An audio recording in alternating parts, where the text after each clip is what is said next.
And I just wanted to introduce Vanessa Ivey. She is the museum manager for the Deschutes Historical Museum right off Bond Street in Idaho. Right? Okay. I've worked with Vanessa in the past, and it's a privilege to collaborate with the museum. We have a small display for the month of April down at the museum.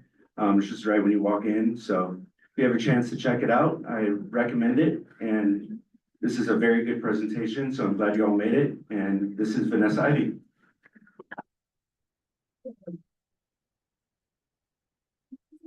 These guys did a really great job setting up the tiny exhibit celebrating your 100th anniversary. So definitely, if you haven't already come by and check it out. It's a lot of fun. It has some great photos and some really nice artifacts. Okay. What a crazy day. It's beautiful. Why aren't you guys out playing golf? Because I was skiing. Okay, bye. All right. A bendy river, high canyon walls, tall yellow pine and scrubby grassland equate to the perfect spot for a prosperous community. Deschutes County was a source of seasonal hunting, fishing, and resource extraction like obsidian for multiple tribes, including the Klamath, Molalla, Northern Paiute, and Warm Springs bands, and continues to be their unceded homelands today. The business of settling the West was due in part to the Homestead Act of 1862 and the Carey Act of 1894. The Homestead Act, basically you could come west, you might pay a filing fee or a specific purchase price per acre. You were required to reside on the land, improve the land, as in proof up, cultivate and construct suitable dwellings within 5 years from the date of filing. After that, once you were approved, the land was free and clear. You had 160 acres per person. This was down from the Donation Land Act from 1850, where they were gifting 320 acres per person, which stopped in 1855. And after final proof was accepted, you received a deed or a land patent. This was amended many, many times. The last filing under the Homestead Act was in 1979. It was out of Alaska, and the gentleman received his deed in 1988.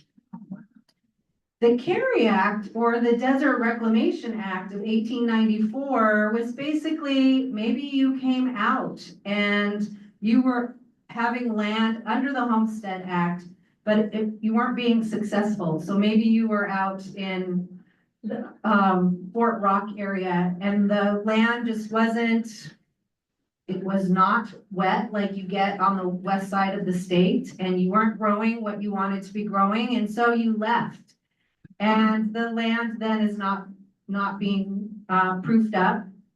That land would then go back to the federal government, and the federal government is like, no, we need that to be worked. So then they offered it much, much cheaply. You could do 320 acres per person and pay $1.25 an acre, but you had to promise to irrigate that land within 3 years. Well, that's the question, and I'll get to that a little later. Yeah, where are you gonna get water from if it's super dry out there? So most of the individuals that were taking advantage of that were developers. And pretty much all of what we think of as Deschutes County and was really formed out of that. Tumalo, Lapine, Bend, Redmond, Sisters, they're all a result of the Carey Act.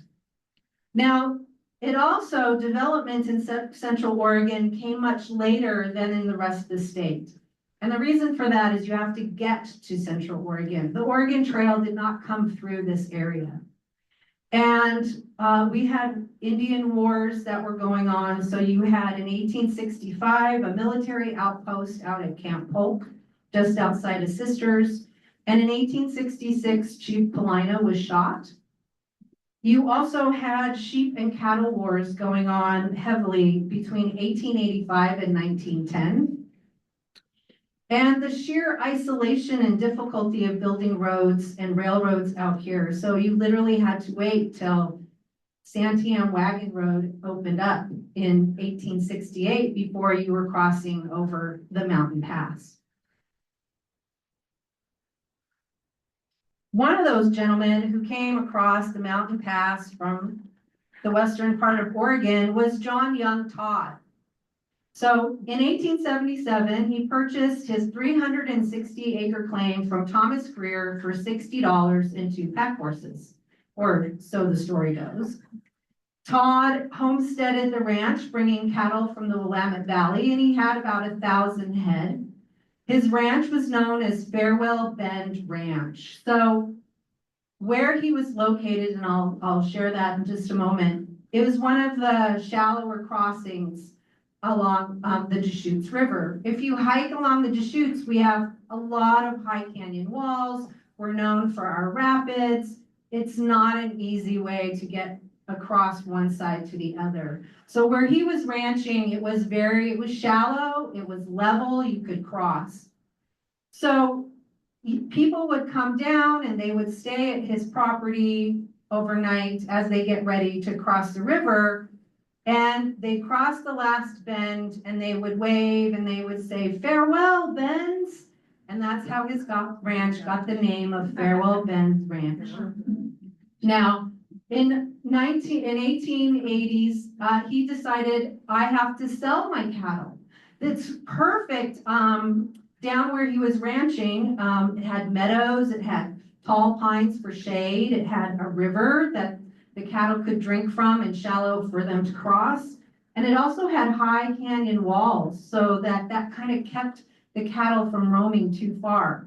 But you have to be able to get your cattle out so you can make some money. And so he had decided he was going to do a cattle run over to Cheyenne, Wyoming.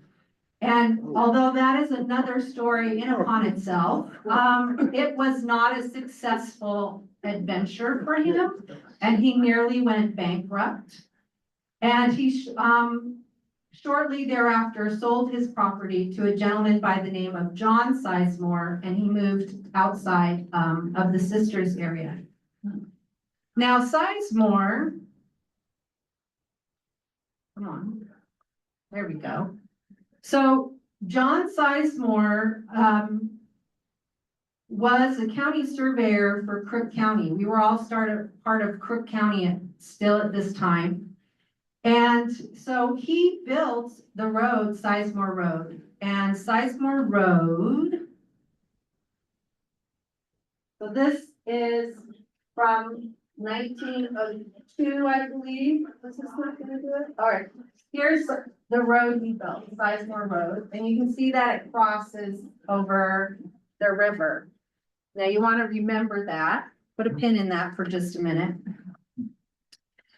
So he established the first toll bridge across the river so that now if you were coming down and needed to cross, you no longer had to cross through the river. You could cross on his toll bridge and pay his toll. He was there until 1904. And at that point, he sells to a Mr. Nichols. He sells the property for $6,500. Nichols decides he's going to try an experimental orchard, and that fails. Although I will tell you that in this particular area, you might start to recognize, there are still apple trees, ancient apple trees. So over time, where this particular section of property has always been kind of destination. You're going there to cross the river. You're going there to work in a mill. And today you go down there for recreation and shopping.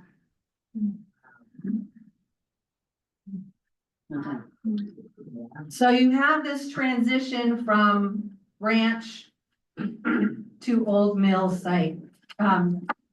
The old mill district.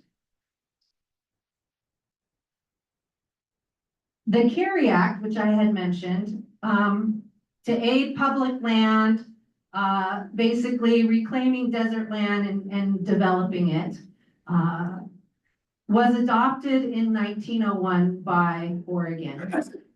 And like I said, the stipulation was you must get water to these properties. So that equated to irrigation, and that meant canals. Alexander Drake, a Midwestern developer, came to the area in 1900 to take advantage of the Carey Act. He stopped in what is today Drake Park with his wife Florence and a guide they had with them. And the story goes that he came here to fish and hunt and camp, and that they stopped in Drake Park in what Florence had designed as maybe an early RV. It was, imagine what a sheep wagon looked like back then. So it was a flatbed wagon that was pulled by horses that literally had a house on the back of it. Now, there was another rancher at that time. His name was William Stats, and he had the property right north of Todd in what is the area that we now think of as Miller's Landing Park, and further north of what is downtown Bend, and a little bit on the west side of the river, as well as what is Drake Park today. He had originally 120 acres of land, and Drake said, I want 110 of those, and I'll pay you $4,000. So Drake acquired 110 acres, and at that time in 1900, the population of Bend was around 21 people. So there's more people in this room than there were back in 1900. He returned a year later in 1901 and he built his lodge. Wow. He dug canals, the Pilot Butte Canal. There's another image. And the canal was important. The canal was the means of pulling water off the river and getting it to those places that you needed to irrigate. And that irrigation then contributed to all kinds of things being able to grow in this area. So alfalfa, potatoes, watermelons, flowers, dahlias, and all kinds of flowers. Sheep, you could raise your cattle, you could raise turkeys. And so one of the things he also did was he platted out the town. So upon the suggestion of Florence, they're camping and she says, oh, this would make a lovely place to put a town right next to the river. So if you're looking at this,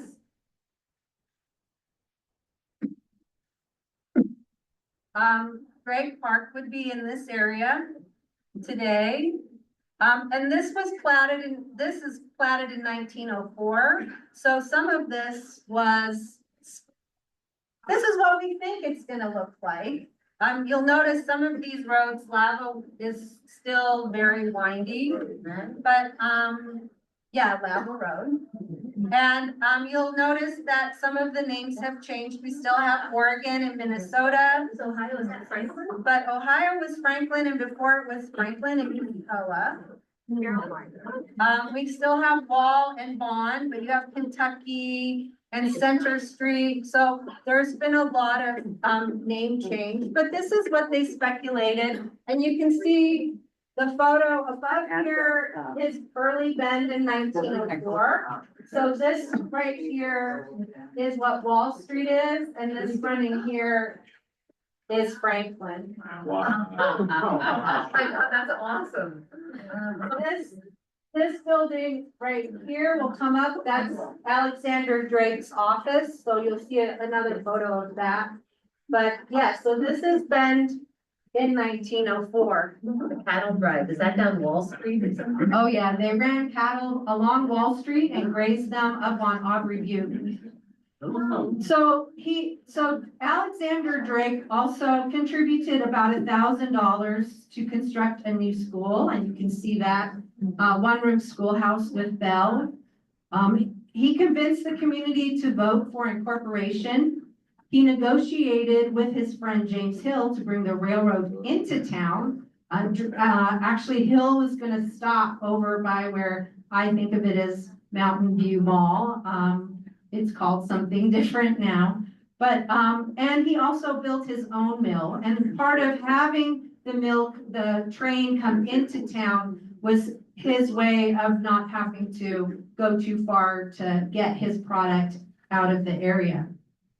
He also wanted to call the town Pilot Butte, but as it was already called Farewell, or already called Bend, so John Sizemore applied for a post office in the late 1800s, and he wanted it to be called Farewell Bend.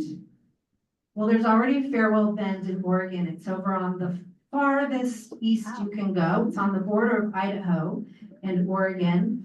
And so the Postmaster General said, no, you can't have that. That's already taken, but we can take the farewell part off. Hence, Bend is what the post office became.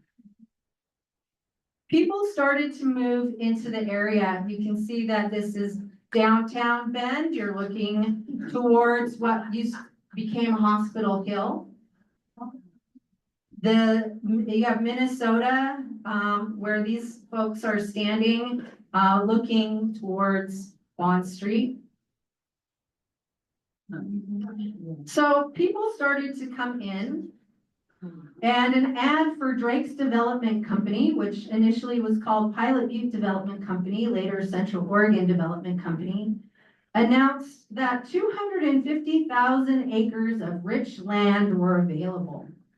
The town literally had sprung up in 1 year, and property values, this is according to the bulletin in 1904, property values have doubled in 1 year time. Well, real estate has always been big business for Bend and Central Oregon. So I'm sure it doesn't surprise you that property values grow out here. So in 1900, I said we had 21 people living in Bend, so that's actually Pilot Butte. And by 1910, we had 536. So this is looking, I have looking south. I'm pretty sure this is looking north. This is looking north down Wall Street.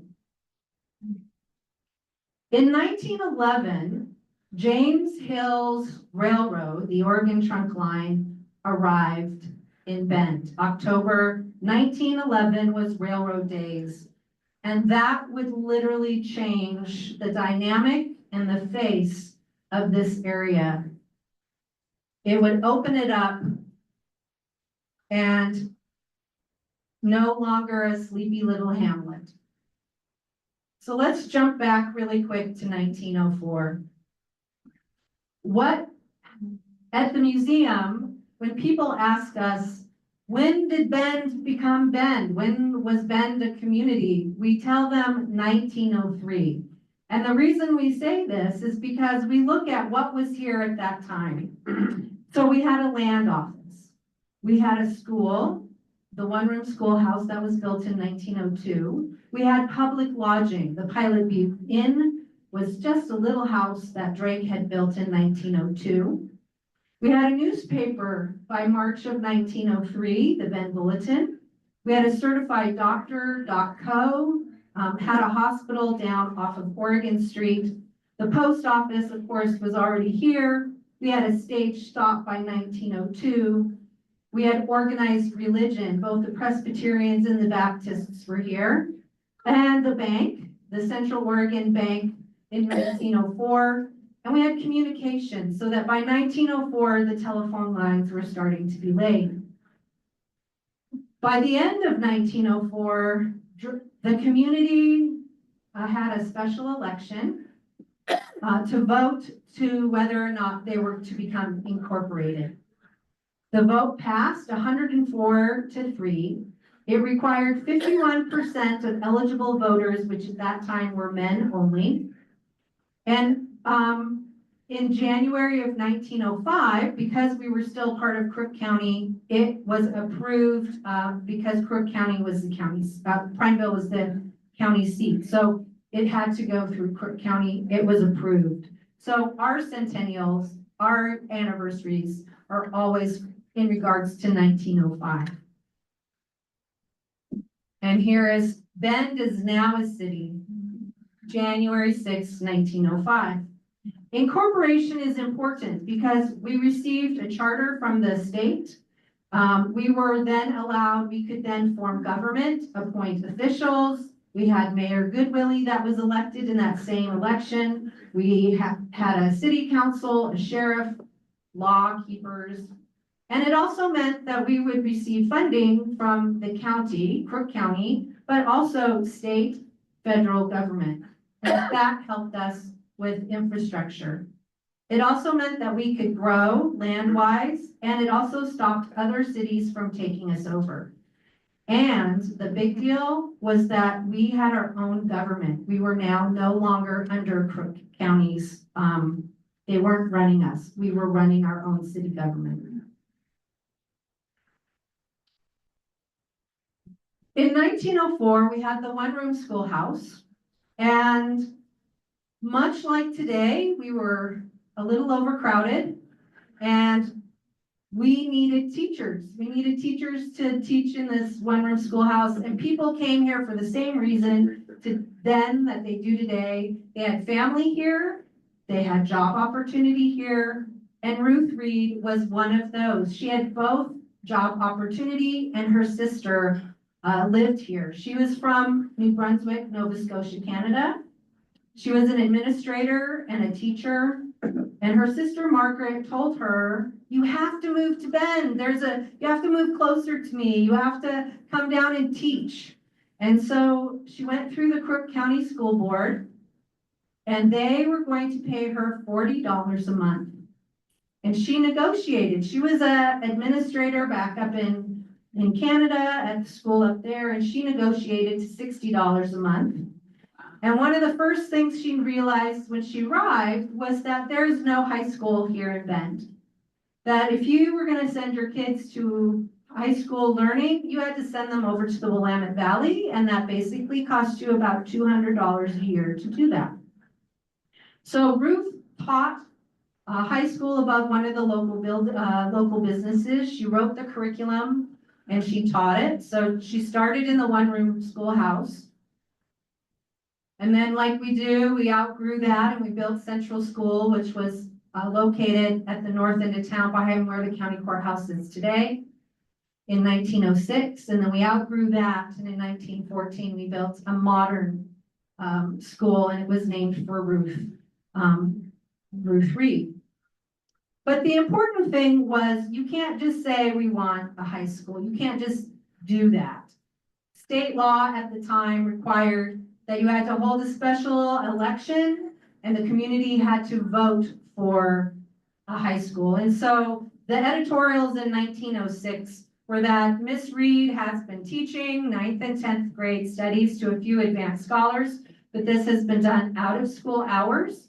It is now proposed to establish high school if the voters so desire. Under Oregon law, the citizens must establish this school by voting on the question, or we must stop teaching these 2 grades. This means that 4 scholars would then be deprived of school privileges here.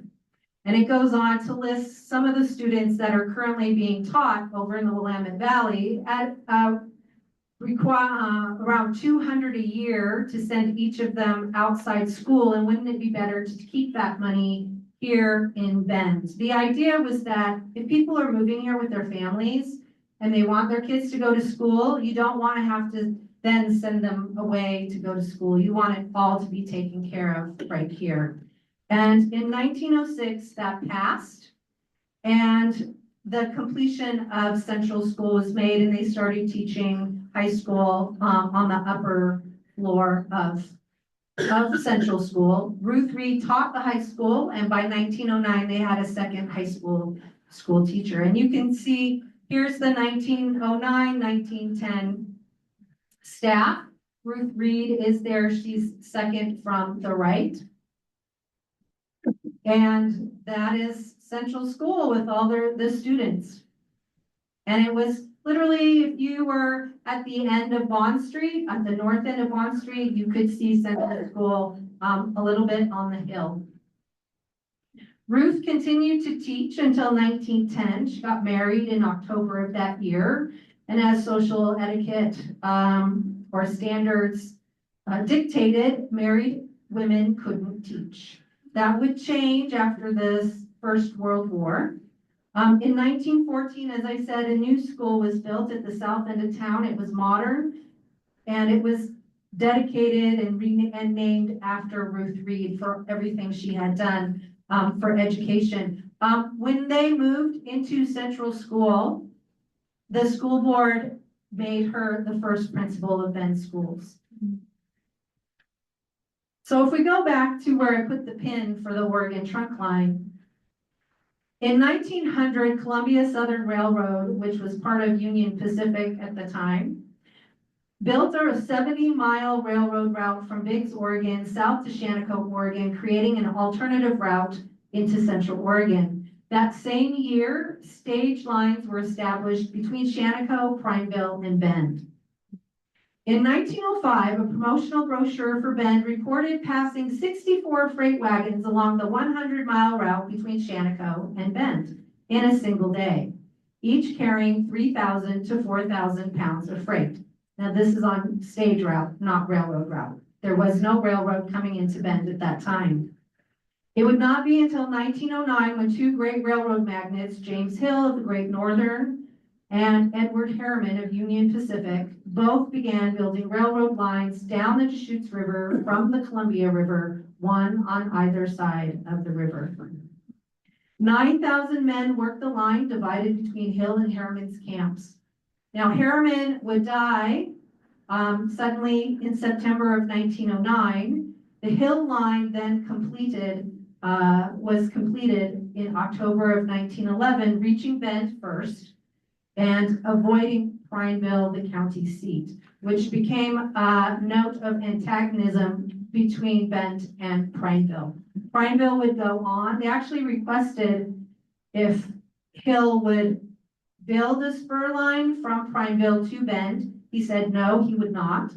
And Prineville then went and financed their own railroad line that would then connect to the Oregon trunk line. The arrival of the railroad into Bend changed the destiny of the small town of 536. Had the rail line gone to Prineville instead, Bend would have a slower development. It would not have been as quick as it was. Products now with the railroad coming to Bend could now go out to market across the country.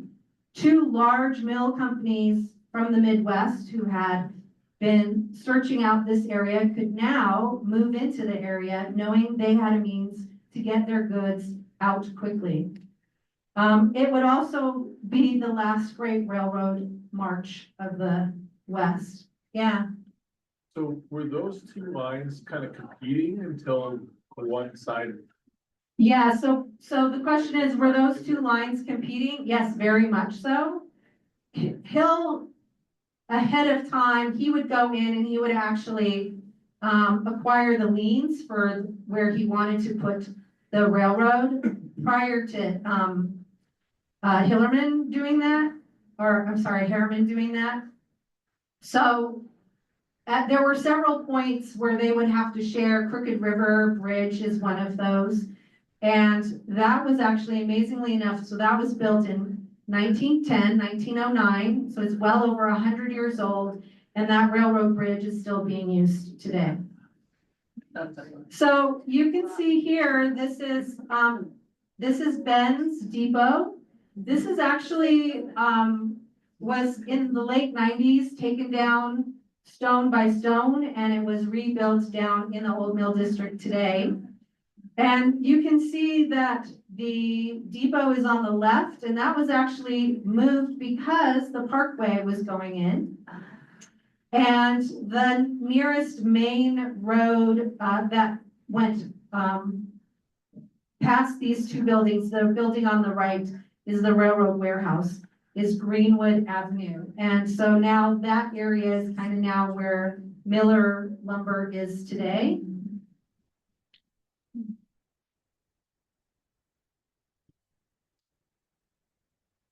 In 1916, Deschutes County is formed. In 1912, Oregon passes women's suffrage, and here in Bend, in that December, was the first town in Oregon to hold an election where women were allowed to vote. That vote would come into play in 1916, and it's because of women voters that was a major reason why we were able to break away from Crook County and form Deschutes County. So just to give you an idea, in 1912, there was 160,000 voters, white male. And by 1914, the same year that Jefferson County broke away from Crook County, there were 305,000 voters, and that included women, mainly white women. So across what would become Deschutes County, so you can see here,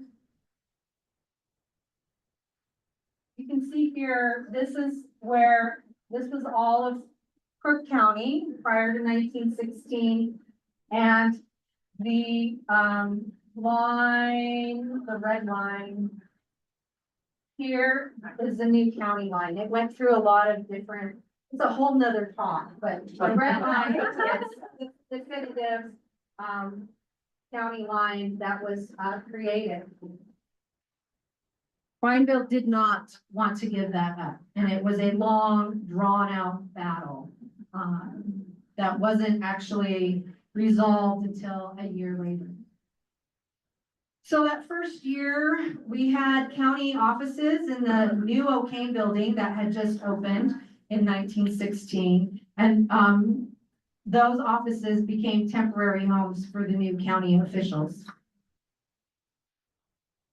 Across what would become Deschutes County, large tracts of land were being snatched up for logging under the Timber and Stone Act of 1878.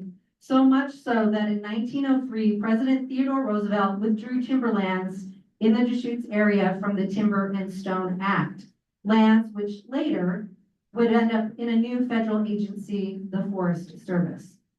At that point, it was estimated that the area had 26 billion board feet of lumber to be harvested. While just one super mill would have been sufficient for Bend, two large lumber companies from Minnesota found their way to the Deschutes River, one on either side of the river, Shevlin-Hickson Lumber Company on the west and Brooks-Scanlon Lumber Company on the east. Before either mill had even been built, Shevlin-Hickson held over 200,000 acres and Brooks-Scanlon held 160,000 acres. Both land along the Deschutes River on the very spot where John Todd had started his ranch. In the spring of 1916, the mills began operating, Shevlin-Hickson in March and Brooks-Scanlon in April. A boom was laid down the center of the river. So the boom is like, imagine a big long sidewalk. This was run down the middle of the river so that logs would not get mixed up. If you're big lumber companies, you don't want your Shevlin-Hickson logs going to the Brooks-Scanlon side. So a dam was built, creating a shared log pond by both companies. That dam has now since been removed, and in its place, we have the water park. A year after operations began, the United States entered a world war, and together both mills were harvesting 500,000 board feet of lumber a day. Now, I want you to imagine a football field. I know you all probably know what one looks like. Now, a football field is roughly 1 acre of land. Now, I want you to imagine 50 football fields of mature timber being harvested every day on a regular basis. 1 acre of land could pull 10,000 board feet of lumber out of it.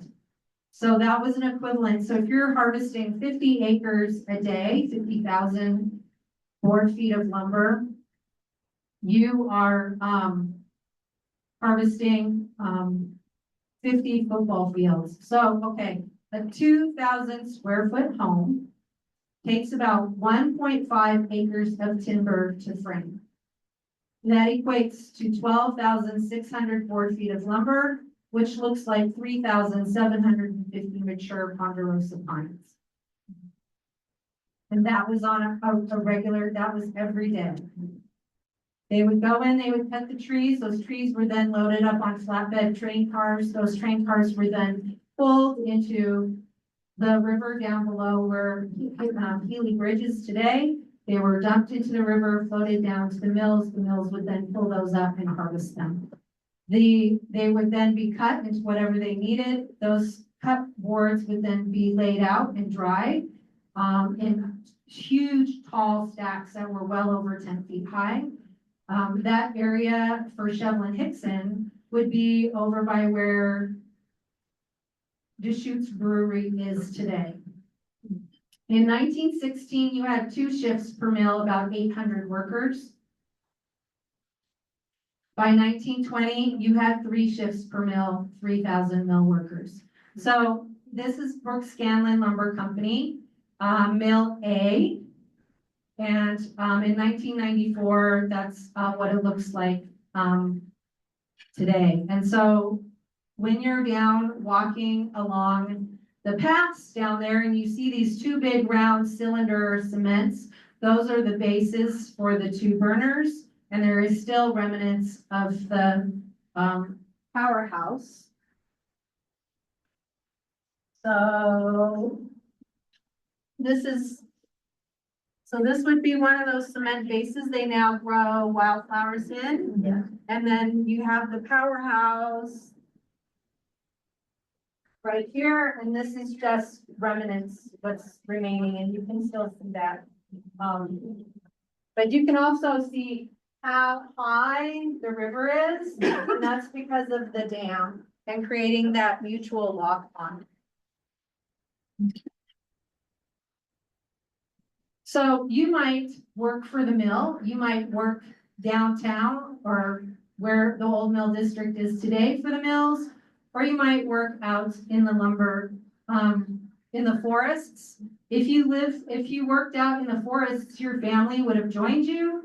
You would live in a 14 by 20 foot camp home that was loaded up on the back of a flatbed rail car, taken out to the camp, unloaded next to the track, and that's where you live. And maybe your mom might cook if you were a kid, you'd like go to school out there. They had movie theater out there. They'd bring in groceries. You had, they didn't lack anything that was really any different. They had their cars out there. They went to school. When that area was finished being harvested, then the houses would get loaded back up onto the rail car and taken out to the next camp. In 1918, when we were at war, First World War, and the guys left to go fight, you still have to keep the mills working. You can't just leave them empty. And so sisters and moms and grandmas and aunties went and they filled in those positions. Many of them worked for the box factory, and even when the war was over, they didn't just get rid of the women. In fact, in the 1920s, the federal government sent around inspectors. Many of those inspectors were women, and they were checking to make sure that these facilities were safe for women to work at. The majority of what was in Oregon, they would pull the women out of. They did not feel that it was safe enough for women to be working at those factories. Here in Bend, at both Shevlin-Hickson and Brooks Scanlon, they were immaculate. And many of the women, especially in the box factory, you had almost equal women working to the same amount of men. And many of those women were supervisors. And what those managers discovered was women had an ability to multitask. And they could, and so many of those women were kept in supervisory positions for a long time, and then again, when the Second World War broke out, those women were hired again to come in and fill the positions again that were left when the guys went off to fight. In 1923, Brooks Scanlon added a second mill, Mill B. That's the one we think of with the 3 smokestacks. That REI building occupies the powerhouse today. The 3rd smokestack would be added in 1929, and the American flag that flies from the top of the 3rd smokestack, it's the middle, would be added in 2001 after the World Trade buildings were blown up. 1930, you had 200 million board feet per year being produced. That's around 500,000 board feet a day continuing. And by 1950, Shevlin Hickson ends up closing. Oh, here's Mill B, the powerhouse. Shevlin Hickson ends up closing in 1950. The president, or Mr. Shevlin, dies, and his wife then sells the holdings to Brooks Scanlon. Shevlin Hickson had just gone through a retool, so they had all new equipment, and Brooks Scanlon didn't want any of that, so it literally sat and rotted until the 80s when the Shevlin Hickson buildings were torn down. The last log would be milled in September of 1993, and the last mill would close in January of 1994. Now, having the 2 big super mills here was completely unsustainable. They had predicted that they would run out of logs by the late 1950s, early 1960s. And with Shevlin closing in 1950, it made it more attainable, sustainable, so that Brooks Scanlon could manage it better, have more logs. So to give you an idea, the Forest Service, the 2 companies together were producing 250 million board feet per year. And the Forest Service had determined that 87 million per year was actually sustainable. When Shevlin Hickson closed in 1950, it was came down and was closer to the 87 million, with having only 1 mill operating. Only a few of the old buildings remain, reminding us of what was and why preservation is important. And instead of logs floating the river today, there are paddle boarders and kayaks and inner tubes. We have bicyclists, runners, and walkers that follow the old river along the old railroad tracks that are today asphalt and wood chips, ranching, timber, and today it's recreation. So for those of you who traveled the Brookswood Road, you might wonder where that name came from. Well, that was an old logging road that belonged to Brooks Scanlon. And so you get Brooks from Brooks Scanlon and wood from logging. Now, once the mills were here, then you have boom happening. You have 1917, the Liberty Theater is constructed. It's the oldest theater in Bend. Pilot View Inn, the 3rd one, was constructed in 1917 and was torn down in 1973. You had the Bend Amateur Athletic Club that was constructed in 1918 and acted as a makeshift hospital during the influenza of 1918, and today it is still the home of the Boys and Girls Club. 1920, the fire hall was constructed. By 1921, we started getting paved roads. This is Delaware. And by 1920, the population of Bend was actually a little more than 5,000. It was 5,400.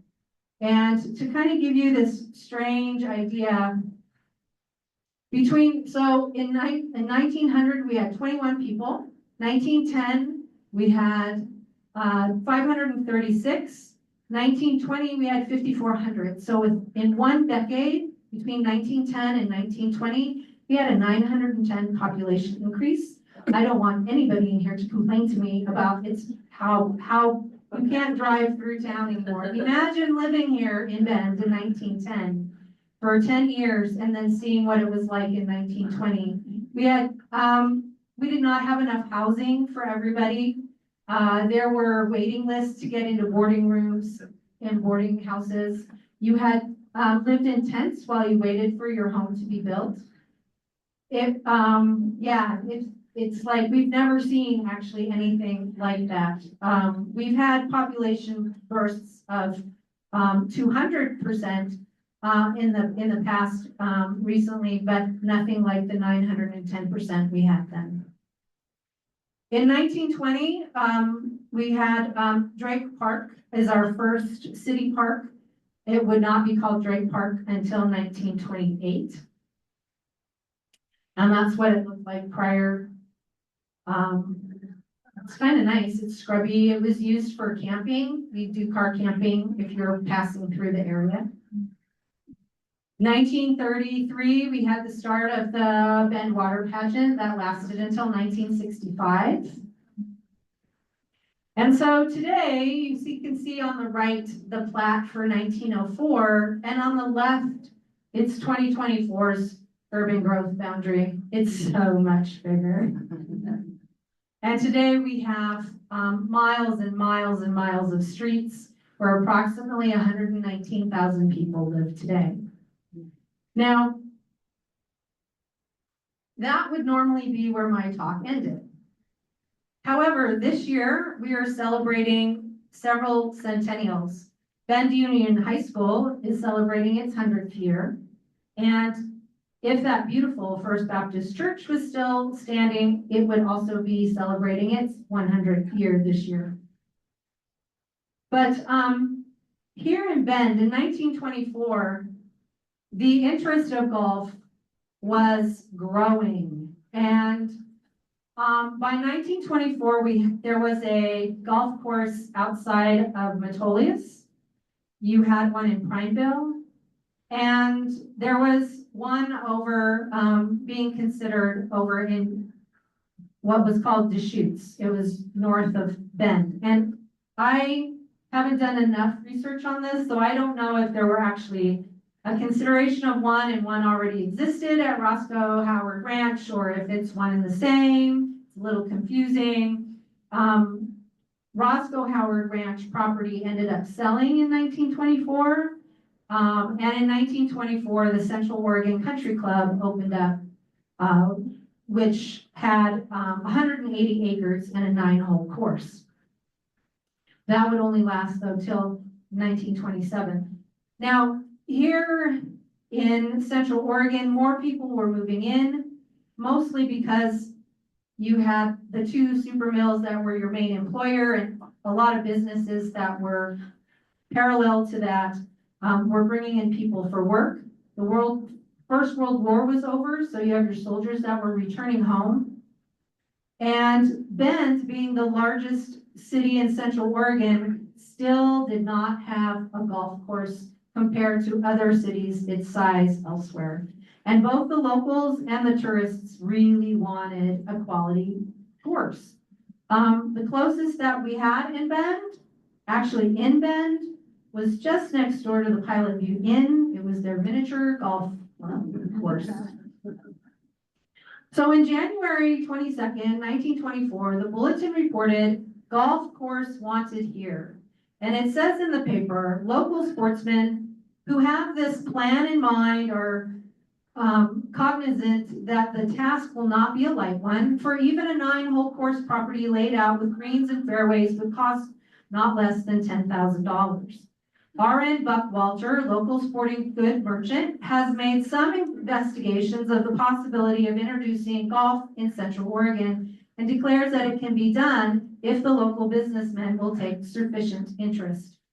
There is not another city as large as Bend in Oregon that has no golf course. And they are constantly inquiring as to the whereabouts as people come in from these other cities. Where is your golf course? Says Buckwalter. So should the plan for building a golf course here be definitively entered into, the A.G. Spalding Company will send in an expert to select a site for the course, says Buck Walter.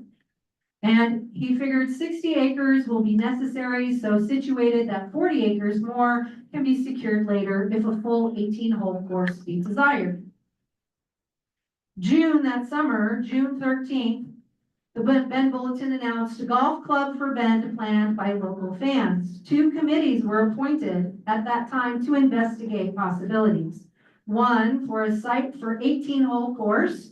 They were to also figure out cost of land, equipment, construction, and maintenance. And that on that committee was C.S. Hudson, Dr. Johnson Beeson, and Carl A. Johnson.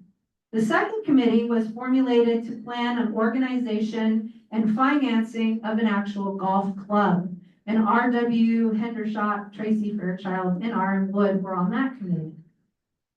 By the end of June, the Central Oregon Country Club had opened, and in September, golfers formed Club of Bend. And it was reported that 65 members had signed up. It was decided to go out after 100 members was their goal, keeping the membership fee at $100 until this number is reached. And then after 100 members, they would raise that to $150 a member. Earlier in the week, it was announced that property at Riley Ranch was being looked at for a possible location. January 28, 1925, the bulletin announced that the Bend Golf Club had become incorporated. And that by March, that spring, Mill president gives acreage for golf club. A day later, a pro surveys for to links south of Bend. So the bulletin is already reporting so they've got acreage now and they're already planning what this course is going to look like. And they're announcing that ample room provided for 18 holes, 2 9-hole courses laid out on newly acquired property. Bill Hanley will lay out courses covering the southerly extension of the irregular tract given to the Bend Company by the Brooks Scanlon Lumber Company.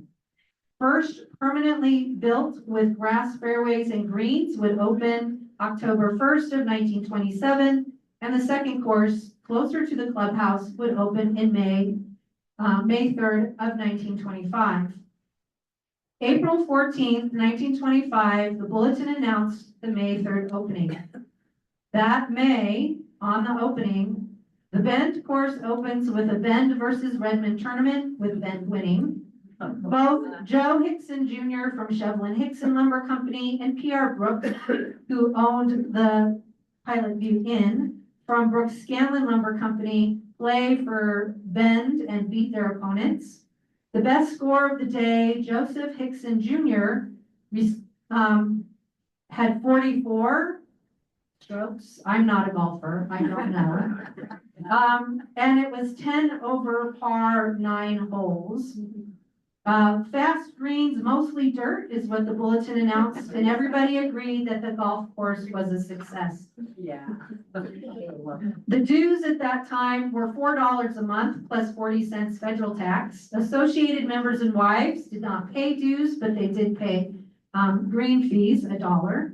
Sons and daughters 18 to 25 years of age paid $1.10 a month.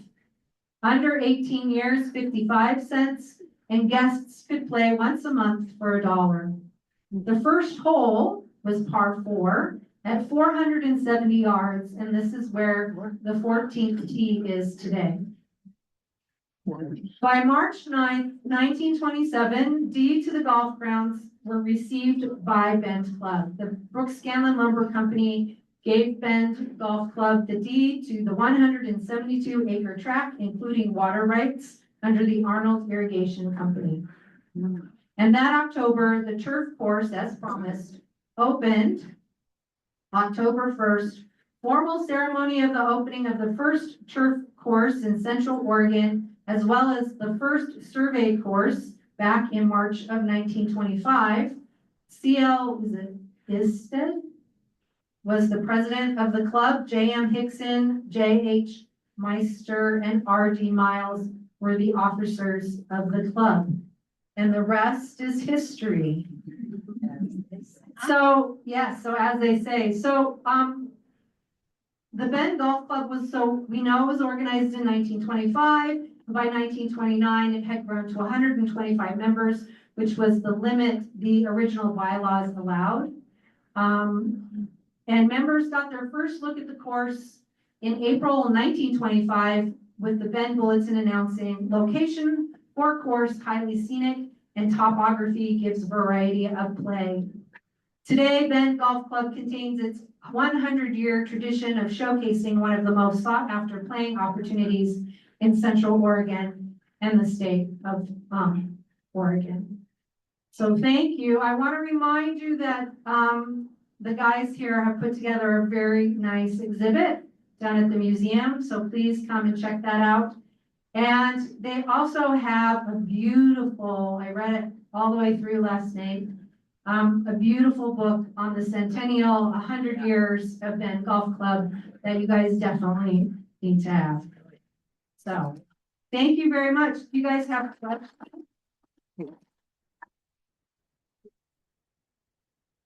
Started a little late, so we still have a little time if you have questions. Yeah, in the back. Maybe you're gonna take up golf. So I'll tell you, I actually did for a very short time, but it messes with my batting swing, so I gave up golf. I play baseball and softball, and it's a whole different dynamic swing. So, yeah. So we were talking before the meeting about how many organizations in Bend are actually 100 years old. You mentioned a few that still exist. There can't be very. No, well, there are, because this happens to be 1925 to 2025. So I think, Seroptimists have already passed their 100-year. PEOs, I think, have already passed their 100-year. Red Cross, I mean, there's a number. We don't have a lot of organizations, so the big thing with organizations are that unless you have a younger generation that's coming in and carrying it on, they tend to die out. And how we gather and group and communicate and socialize is very different today than how they did 100 years ago or even 50 years ago. So there are a lot of, I don't know all the groups, but there are quite a few organizations that were started that have hit 100 or are close to it. This year, COCC is celebrating their 75th year. You have, it came down in 2016, but the Kenwood Gym was built in 1945. So that would have been celebrating its 75th anniversary this year. The museum is well over 100 years old. You have the Bulletin is well over 100 years old, but the original building that they operated out of is no longer in existence. That they have Pilot Butte Middle School has a replica of the old log cabin on their lawn. So there is a number of centennials that exist. Yeah. Yeah. First of all, I loved your presentation. Thank you. Oh, thank you.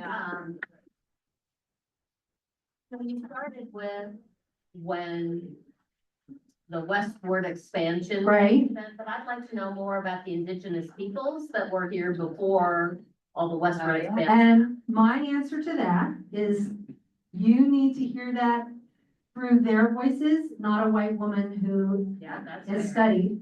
And the best place to do that is at the Warm Springs Museum, because you have multiple tribes sharing their history. I would also recommend coming down to the museum June 7th for our archaeology roadshow, because we'll have tribes, indigenous individuals there that are going to be sharing and that sort of thing. So as much as I would love to share those stories, they're not my stories to share. And you want to hear it from their perspective, not my But there perspective. were indigenous peoples living in this specific area. There are still indigenous people living in this I area, know but that. yes. Okay. And a lot of, what is considered Bend today was not so much permanent. It was like for the Northern Paiute, they had a large, home range. And so they would pass through here. There were camps along the river that they would stay at, much like we have our favorite campsites that we go to. Yeah. They would have theirs. They would leave tools and supplies behind, knowing that others are coming behind them or that they're coming back to it.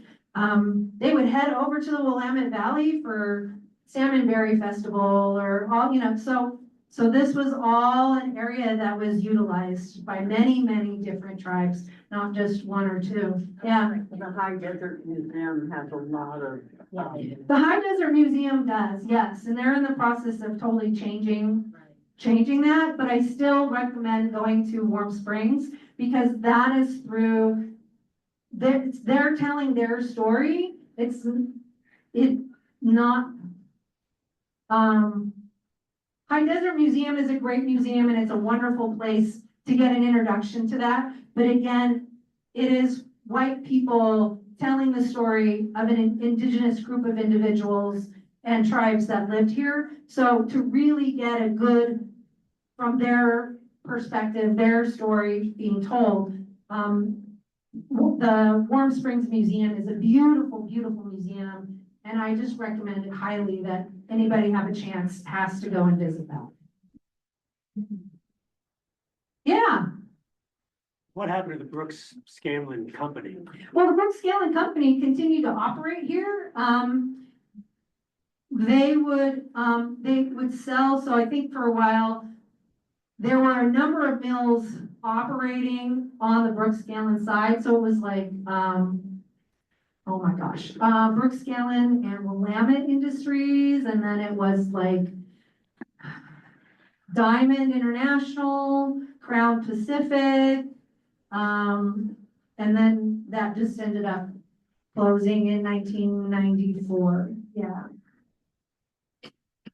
They had basically out-timbered the Midwest where they were, and that's why they were coming out here. Initially, they were looking at the Willamette Valley, but several individuals that lived in the Central Oregon area said, no, you gotta check out what we have here. To the point that when they moved here, they had to retool because their saws were not big enough to cut down the trees that we had. Or even, mill them, operate. And so the girths on some of these ponderosa pines that they were cutting down were much, much bigger than they were used to.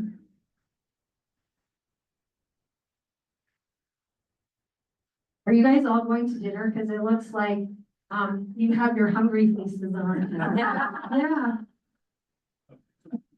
Brooks Resources became the evolution of their Scanlon from their property management. Right. But they weren't milling anymore. It was more real estate and taking care of the property, But yeah. It was the land that they owned, that they couldn't log and Right, and I will say that when it closed in 94, very, very quickly, in 1996, you start seeing announcements in the Bend Bulletin that they are applying for permits and such, and they have this plan of what they want to do with that property. And so that by 1997, phase one is already in action, and by 1998, you're having, the American clothing store and the movie theater and all of that starting to go in. So that when we go down there now and we look and visit, that's like phase 3 or something, phase 4. It's been over 25 years that's been developed. I will say, and I say this too when we have school groups out and the kids are all like, oh, we float the downtown river. And I'm like, good, are you wearing socks or those like water socks when you do? Because there's still rebar and old trees and stuff in there that you can get snagged on. So the river itself hasn't all been cleared out so that it's happy, safe recreation for everybody. It is still very much an old industrial site down there in many ways.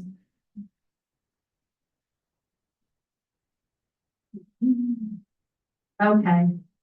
If there's no other questions, please, I want to share, so next month, starting May, is Historic Preservation Month. We have a number of activities that are going on across the county in Redmond, Bend, Sisters, for that. One of the things that we do is from through May through August, the museum offers walking tours. You can go on our website. I have a sheet up here that explains the two. We do two, we alternate. And then we also have an app, a free app that you can download. And it has a tour of the old mill on there. It has downtown tours. It has, like, as you're driving around Central Oregon and you activate the notification, something might ping on your phone and it's just identifying, oh, here's where something was. You can totally do the QR codes, and we have it for Apple and Google. And then my shameful plug is that the only way that we stay open is through our sustainable membership. And so membership is what got us through in a lot of ways through pandemic, and membership is what gets us through even now. So there's a couple of different ways you can do it. Totally go to our website, check that out. You can do it on a yearly basis, or you can become a sustaining circle, much like PBS. And you can have it taken out monthly, and you can determine the amount you want to have taken out. So that's my shameless plug. We're always looking for donations. So thank you very much. I appreciate your time, willing to listen to me, and the invite to come in and share this with you. Thank you.